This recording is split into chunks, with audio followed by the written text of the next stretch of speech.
Bonjour à tous et bienvenue encore une fois de plus sur cette chaîne Archives de jeunesse. Nous sommes déjà au 8e épisode de ce podcast Jeunes ambitieux et notre invité du jour nous vient tout droit du bureau de la Sésame et vient pour nous éclairer par rapport aux différentes activités de cette grande organisation dont nous parlons très souvent ici. En plus, nous allons parler exclusivement de la journée des awards qui se tiendra très bientôt, le 21 février. Et j'espère que vous serez branchés et à bientôt.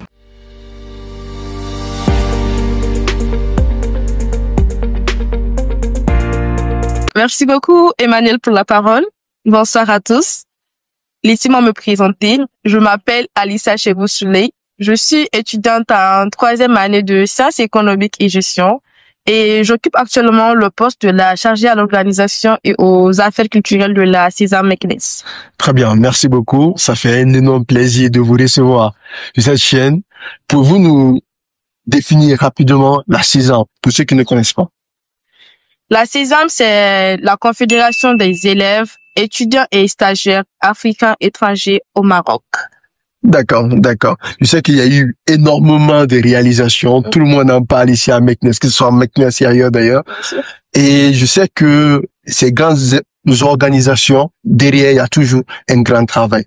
Vous pouvez nous citer un peu les principaux défis auxquels vous faites face? Effectivement, la Sésame Meknès étant une grande association regroupant pas mal de communautés, je dirais bien que les défis principaux auxquels on a eu à affronter sont la diversité culturelle et linguistique.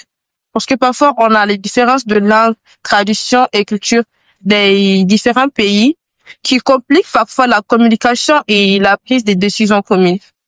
On a aussi parfois des problèmes d'équité parce que les attentes des différentes communautés sont variées et parfois contradictoires. Du coup, quoi que la Sésame fait, il y a toujours des communautés qui ne sont pas satisfaites. Et ça, c'est un défi que jusqu'à présent, on essaie d'affronter ça. Bien sûr, on espère que, en plus, comme dans toute association, il y a toujours des principaux défis. On espère que vous pourrez résoudre ces défis. On sait que le but principal de la Sésame, c'est d'abord accompagner les étudiants. Et comment vous, en tant que membre du bureau, vous essayez d'accompagner ces étudiants de la Sésame? La Sésame accompagne les étudiants tout au long de leur parcours universitaire dans les domaines académiques, sociaux et sanitaires aussi, en les intégrant en organisant des activités culturelles, scientifiques, sportives, afin de créer une cohésion sociale. C'est très bien. Et pouvez-vous nous citer rapidement les principales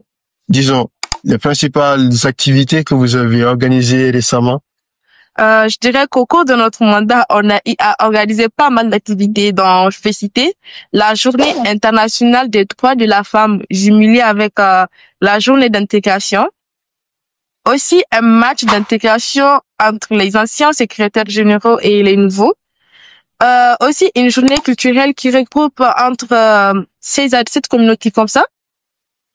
Aussi un grand tournoi de football appelé CAN Afrique 2024. Un grand tournoi de basketball et un mini tournoi de football dont la finale s'est déroulée aujourd'hui même. Et enfin, une soirée des awards qui est en cours d'organisation. Justement, cette grande soirée qui est tant attendue, nous voulons en savoir plus. C'est possible d'avoir un aperçu du programme de cette grande soirée des awards? Alors là, je passe pour aller le programme. Je dirais que j'invite massivement les gens à participer afin de ne rien rater parce que vraiment, ce qu'on prépare, c'est du jamais vu. Oui, on sait que c'est du jamais vu et parce que cette activité, partout on en parle depuis 2 à 3 semaines, presque un mois, on en parle très souvent. Vous pouvez nous dire, parce qu'on sait qu'il y a eu énormément de réalisations que vous avez faites, qui sont toutes de haute valeur, mais en quoi cette activité principale, cet événement des awards, est particulière par rapport aux autres? Je dirais ce qui fait distinguer cet événement des autres événements qu'on a eu à organiser auparavant et que à cette soirée, on va essayer de récompenser des étudiants qui ont eu à se distinguer des autres, à récompenser ces gens qui ont toujours été là pour nous. Et je peux citer le comité d'organisation, ils sont toujours là jour et nuit à se sacrifier pour nous.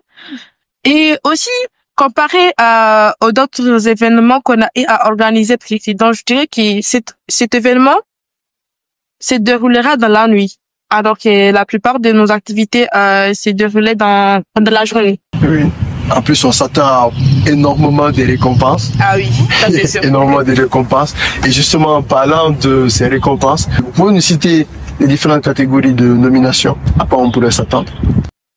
Les catégories de nominations à cette soirée seront le ou la meilleure étudiante de chaque faculté, le ou la meilleure secrétaire générale de chaque communauté, aussi le meilleur buteur de la CAN, oui, aussi le meilleur coach de la CAN toujours,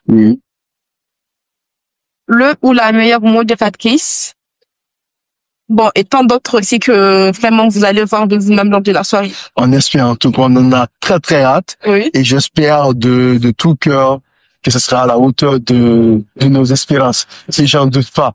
Ah oui. Vraiment. Et quels sont les critères sur lesquels vous êtes basé pour faire cette nomination? Je veux pas trop vous en dire sur cette question, mais ne vous en faites pas. C'est des critères qui ont été établis par des professionnels et qui ont été établis dans les règles de l'art. Très bien. Alors, on passe au menu. Enfin, vous nous avez dit que on peut pas trop en savoir non plus sur le menu. Ah oui. Très bien. Mais est-ce qu'on peut s'attendre à des invités ou à des prestations spéciales? Ah, bien évidemment, il y aura des performances artistiques incroyables que nous allons découvrir lors de cette soirée. Aussi, il y aura des invités très, très, très spéciaux qui ont été invités de la présidence, mais de la faculté et aussi des autres villes. Ah, des autres villes. Ouais, C'est ouais. très bien. En tout cas, moi, je ne doute pas qu'il y aura énormément de surprises. Bien Mais évidemment. maintenant, comment nous, en tant que membres de la communauté, de cette communauté de la Sésame, nous pouvons nous impliquer pour l'aboutissement, la réalisation de cette grande soirée des awards? C'est une très belle question, Emmanuel. Je pense que les membres des différentes communautés de la Sésame peuvent nous aider en essayant de s'intégrer dans le comité d'organisation de cette journée. Aussi à publier l'affiche, aussi nous aider dans la vente des tickets parce qu'il y a des tickets qui sont en vente, qui sont disponibles. D'accord. C'est très bien ça. Juste avant la fin, avant de conclure cet épisode, vous pouvez nous dire qu'est-ce qui vous a inspiré à réellement organiser ce grand événement qui est la soirée des awards?